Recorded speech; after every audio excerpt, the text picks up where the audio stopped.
Ini orang mau mujahadah, puasa Senin Kamis, diundang khusus sama pamannya. Kamu hari Senin ya kamu datang ke rumah saya, tak masakkan, makan siang sama saya. Siap paman. Hari Senin datang, pamannya udah nyuruh istrinya masak beraneka ragam. Sampai di situ udah dihidangkan, pamannya ngomong, ayo silakan makan siang. Terima kasih paman. Saatnya saya mujahadah. Nafsu saya pengen makan paman, tapi puasa lebih utama. Daripada nurutin nafsu, lebih baik saya puasa. Ini bukan mujahadah, ini bodoh tingkat tinggi. Paham? Ini namanya orang yang ilmunya nggak punya rasa. Al-Habib Umar bin Muhammad bin Salim bin Hafidh mata'anallahu bituli hayatih, puasa Asyura. Dari Jakarta terbang ke Solo, saya jemput di bandara, kemudian saya antarkan bersama rombongan ke Tawangmangu, ke vilanya Habib Anis. Ditunggu Habib Anis di Tawangmangu. Habib Anis di Tawangmangu tahu tamunya ini lagi puasa, bukan nggak tahu. Tahu tamunya lagi puasa. Tapi beliau itu diajarkan Nabi Muhammad SAW, kalau ada tamu dari luar kota, masafah qasar yang jauh, tamunya ulama, tamunya orang soleh, tamunya orang terhormat, ya jamu makanan yang enak-enak. Maka digelar jamuan makan yang luar biasa. Ajib ini. Tahu tamunya puasa, tapi nyiapkan hidangan yang luar biasa. Tapi tamunya alim, dhaik, ahli ilm, dan punya cita rasa yang luar biasa. Datang tuh yang nggak ngomong, maaf Bib, saya lagi puasa, tapi kalau dipaksa ya saya batalkan. Nggak ada begitu. Tamunya tahu tugas puasanya hanya sampai di sini. Tugas berikutnya adalah menyantap hidangan yang disiapkan oleh Allah Subhanahu wa Ta'ala. Tamunya menikmati hidangan, yang tuan rumah menghidangkan. Kewajibannya tuan rumah jamu tamu, kewajibannya tamu menyenangkan tuan rumah. Puasanya dibatalkan, pahalanya puasa 1 hari penuh. Ini namanya punya ilmu dan punya cita rasa. Itu orang berthariqah. Saya lihat sendiri Habib Kadzim As-Segaf, semoga Allah panjangkan umurnya dalam kebaikan. Habib Kadzim As-Segaf itu kalau makan duduknya sesuai sunnah selalu. Kakinya begini, itu kan? Begini. Kalau makan dengan tangan.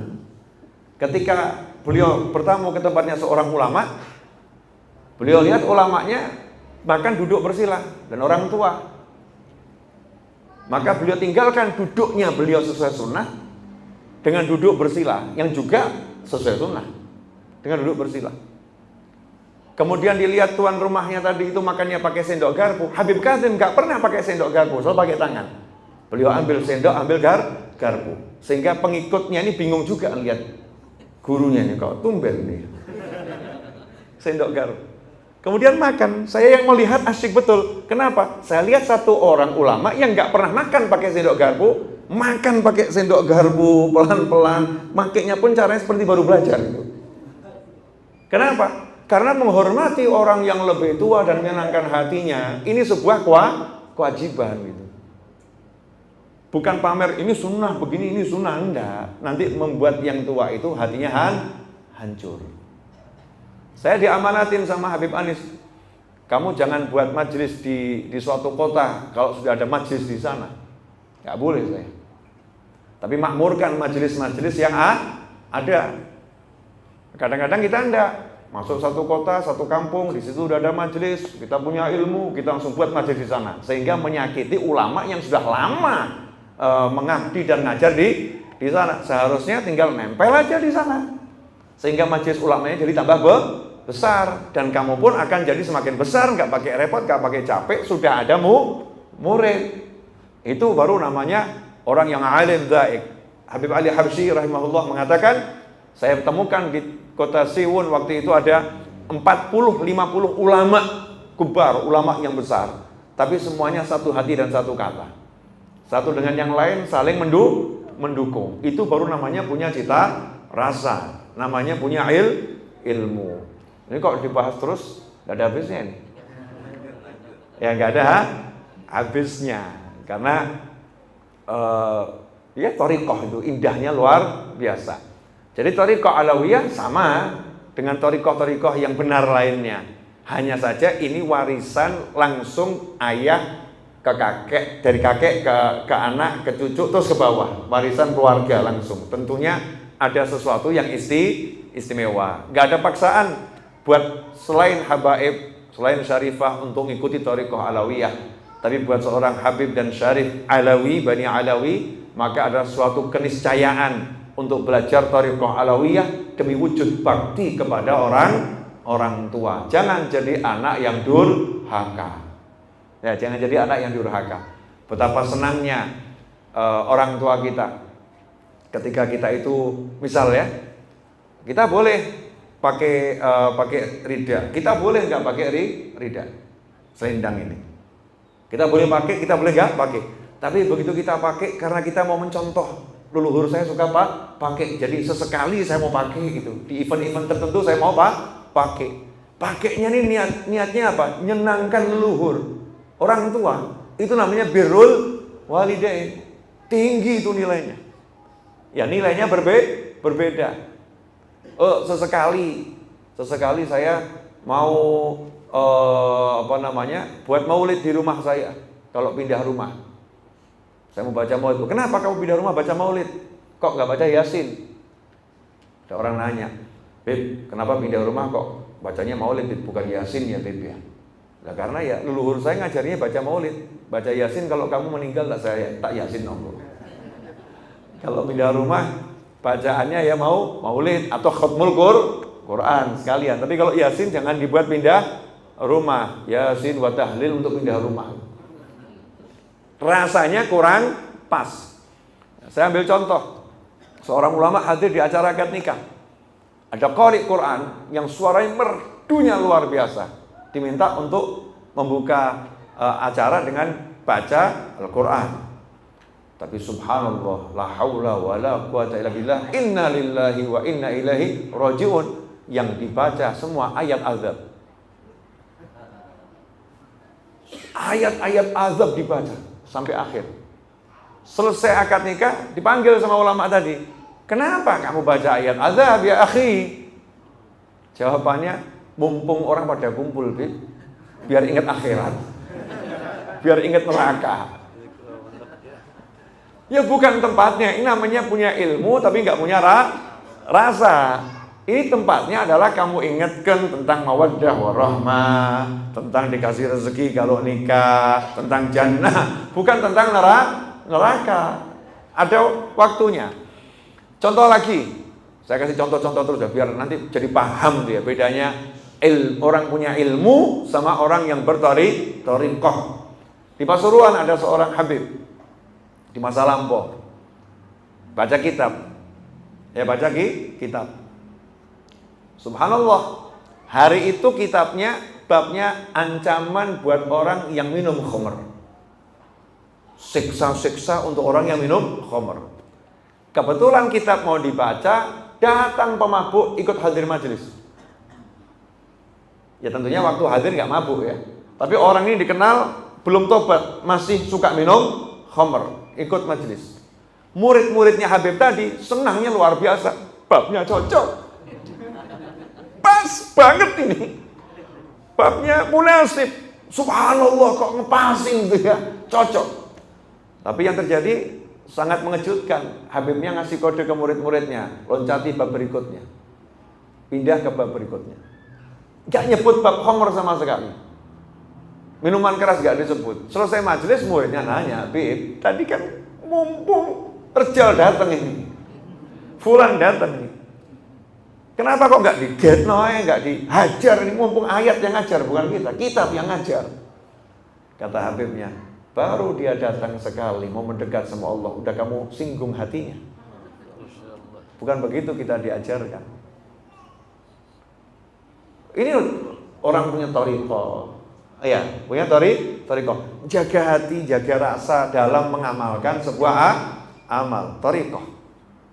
Makanya kadang kita dihadapkan pada pilihan yang enggak mudah antara yang utama dan mana yang lebih utama. Ya, antara yang utama dan mana yang lebih utama. Kadang-kadang kita harus tinggalkan yang utama-utama demi sesuatu yang lebih utama untuk orang lain. Oh, buat dia lebih utama, utama saya singkirkan aja. Karena lebih utama untuk dia. Kalau enggak nanti lebih bahaya buat dia. Tarkul madharrah ini kan harus, jangan sampai jadi suatu keburukan untuk dia. Itu pijakan-pijakan di dalam keilmuan yang dilakukan. Contoh lagi, Al-Habib Abdullah bin Al-Haddad radhiyallahu ta'ala anhu ketika ditanya, dulu tuh kalau mau masuk kota ada pos-pos kalau sekarang kita rest area ya. Di tol ada rest area. Dulu di Padang Sahara itu ada rest area yang dibuat orang fisabilillah. Jadi orang buat sumur ya, fisabilillah gitu. Jadi musafir tuh nggak repot lagi. Oh, ada sumurnya di situ. Oh, ada toiletnya di situ. Nah, di antaranya ada di toilet itu di luar yang masang pakunya besar, dipasang ke tembok. Ditanya sama seseorang, "Bib, mana yang lebih utama? Pasang pakunya itu atau mencabut pakunya?" Karena beberapa saat kemudian ya ada orang yang ngaku, beberapa saat kemudian ada orang yang nyabut. Jadi ada orang yang musafir mampir situ, lihat toilet kok nggak ada pakunya gitu, dipaku. Berapa saat kemudian datang musafir lain, pakunya dicabut. Maka Habib Abdul Haddad ditanya, mana Bib yang benar, yang nyabut atau yang masang paku? Jawabannya semua baik, semua pakai niat. Yang masang paku niatnya bantu orang untuk nyentelkan bajunya, iya, niatnya baik. Nah, yang nyabut niatnya jangan sampai kalau ada tunanetra yang ke sana nggak ngerti ada paku, nanti kena kepalanya terluka. Menghindari masalah itu lebih utama daripada memberi manfaat. Maka yang nyabut ini nilainya lebih utama. Nah, ini ulama rasa, pakai rasa. Contoh lagi, Habib Anis itu nggak pernah malam Jumat memotong Maulid Simtuduror, selalu dibacanya komplit dari awal sampai akhir. Ya, semua pasal dibaca semua. Suatu malam Jumat saya kaget karena sama Habib Anis Maulidnya dipotong, tentunya motongnya dengan kriteria yang benar ya, bukan asal motong ya. Wahai itu tasarrufa dibaca, walaupun tasarrufa dibaca, kemudian doa, bukan asal langsung loncat habis dia mau berdoa gitu, enggak. Kenapa dipotong itu? Ternyata waktu itu ada Habib Umar bin Habib lagi ceramah. Dan ceramahnya panjang, ceramahnya bagus panjang. Kalau nanti maulidnya dibaca komplit, kesian yang hadir. Yang hadir udah terlampau lama. Yang hadir ada orang mungkin punya perutnya sakit, mungkin lapar dan lain sebagainya. Jangan sampai nanti yang hadir itu sakit pulang dari majelis karena dia menahan lapar terlampau lama. Maka maulidnya beliau potong, jaga jangan sampai ada orang yang kena madharrah. Biar dapat manfaat semuanya. Ceramahnya pas, maulidnya pas, semuanya pas, makannya pun pas. Ini namanya orang yang paham. Mengutamakan yang diutamakan, menghindarkan yang harus dihindarkan. Nah, inilah thariqah alawiyah. Ya, saya ambil sampel-sampel dari perilaku para ulama di thariqah alawiyah ketika mengamalkan amalan yang disunahkan oleh Nabi Muhammad SAW, menjalankan Al-Quran dan Sunnah dengan cara yang khusus, metode yang khusus. Itulah namanya berthariqah. Nah, kenapa sampai disebut ada alawiyah? Ya, kenapa disebut Habib? Ya, kenapa disebut Bani Alawi dan lain sebagainya? Insya Allah akan saya jelaskan pada episode selanjutnya. Oh iya, masa sekali episode selesai?